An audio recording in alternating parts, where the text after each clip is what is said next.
Regarding po ito sa presidential election sa 2028. Tapos magbibigay kami ng 4 na pangalan. Tapos pipiliin niyo po yung gusto niyo mapupusuan natin.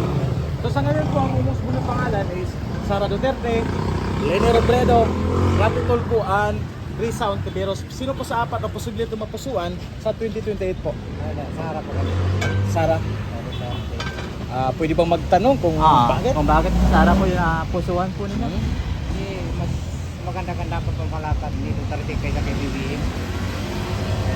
Ano ba yung pagkakaiba po ng dalawa? Ito yung puro baka pwede naman matupad, BBM.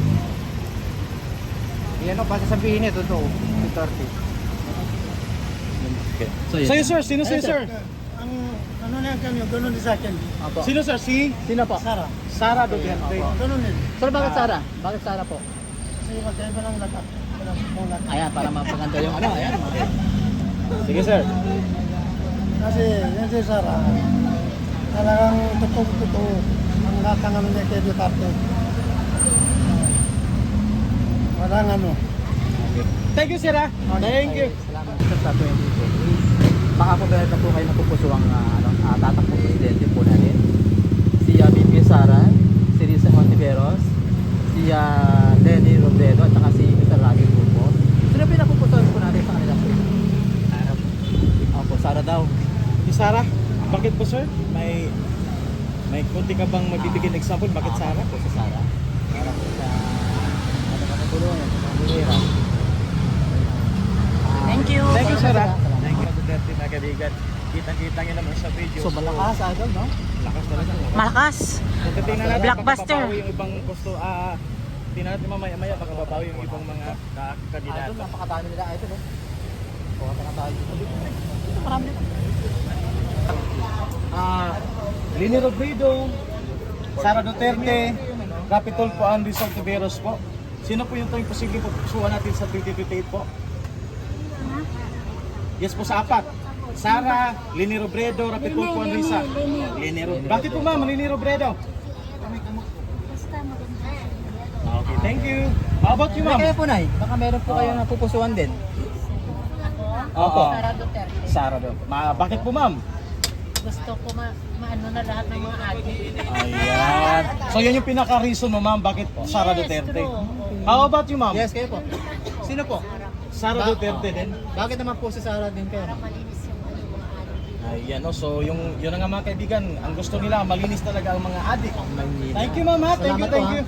Thank you. Thank you po. Salamat. Isa yung Lenny. Ayan ah, kakaibigan. Ayan, pusing. Then magandang hapon po, Padre Rebelo po sana para po sa darating na presidential election sa Sara. Bakit po Sara tayo? Bakit po Sara? Eh, magandang laban ng Sara kasi kami. Sara. Ayan. Thank you sir ha. Thank you, Salamat sir. po, Kuya, salamat. Pinakatanong lang po ng isang katanungan. Ayan po.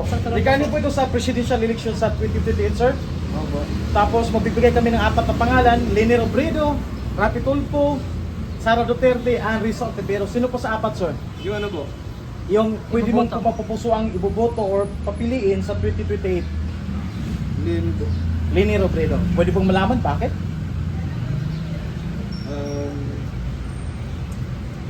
Hindi. Basta Leni. Basta Leni. Okay, so thank you. Salamat po. Sa 2028.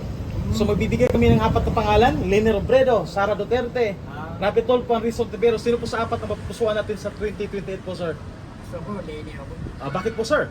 Siyempre, papalakan si Lenny. Iba pala ka ni Leni. Okay. How about you sir? Yes, sir. Lenny rin. Leni rin. Oh, yun ang mga kaibigan. Salamat Dalawang po. Leni Okay, ang thank ating you. na-interview. Thank you sir ha. Dalawang Okay. 2020. Wala po ang napupusuan. Thank you.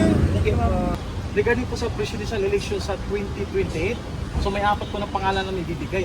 Leni Robredo, Rapi Tulfo, Sara Duterte, and Risa Ontiveros. Sino po sa 4 na posible na pipiliin po? Sara. Pwede po ba Sara? magtanong? Yeah. Bakit? Sara po.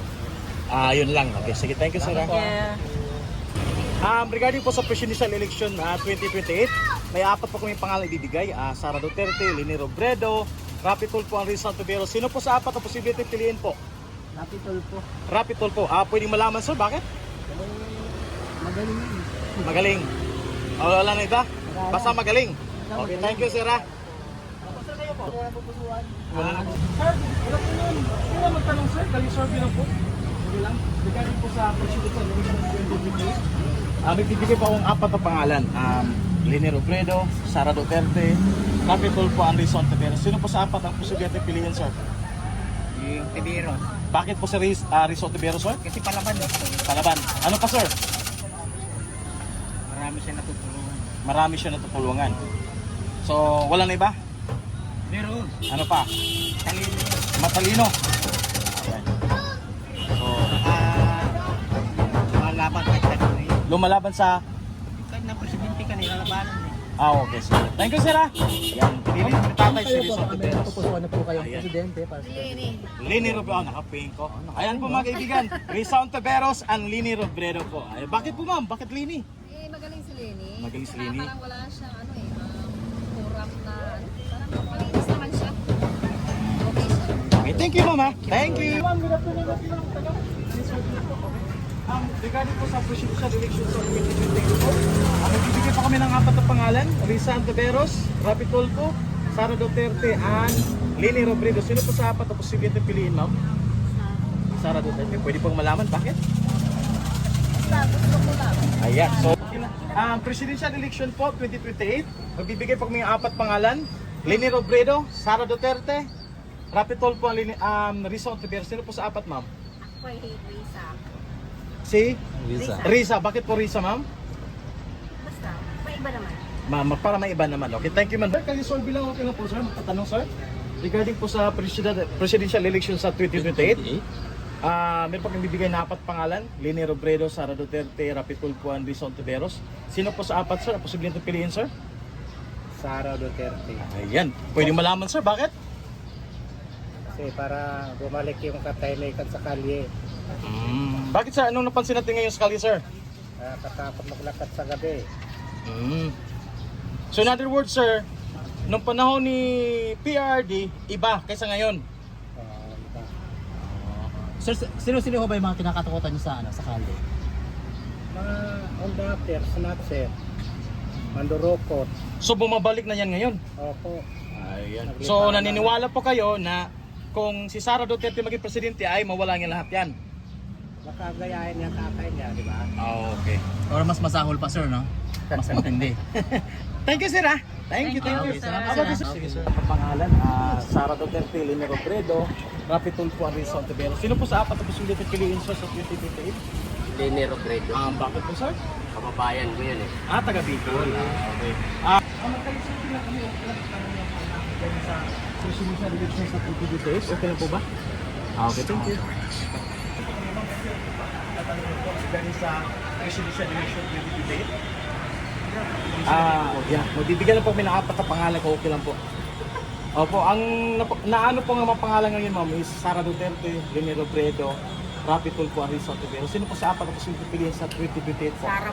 Sara? Opo, bakit Wow. po, Sara, sir? Ano? Ma'am, yes? Duterte kami. At Bisaya, ma'am, or? Isaya. Okay. Manila.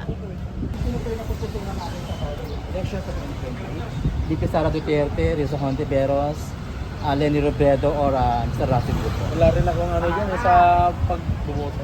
Kung sino na lang, yun na lang. Pero sir, sa inyong opinion, Si Sara. ba't po Sara ang napili niyo Siguro dahil din kay Rodrigo Duterte. sa tatay niya? Sa pagmamalakad niya. In other words, sir, base sa na-experience mo sa panahon ni tatay, nakita mo yung, ano nakita mo? Siyempre sa pamamalakad ni Duterte, mas parang naging safe ang Pilipinas. So naramdaman niyo, sir, no? Okay na po. Okay, salamat Thank po, you, sir. Thank you. Ayan, si Sara Duterte.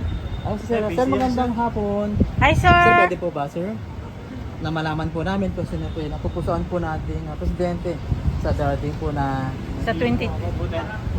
Pero kung sakasakali, sir, na bumoto kayo, sino kaya yung pipiliin po ninyo? Siyempre Duterte. Duterte. Bakit naman po si Duterte po yung iboboto po ninyo? Siyempre, nung nakaraang administrasyon ng kanyang tatay, marami talagang pagbabagong nangyari. Tulad ng ano po? Tulad ng kumonti ang mga drug addict sa Nagsangay. bansa. Tapos, nalimitahan talaga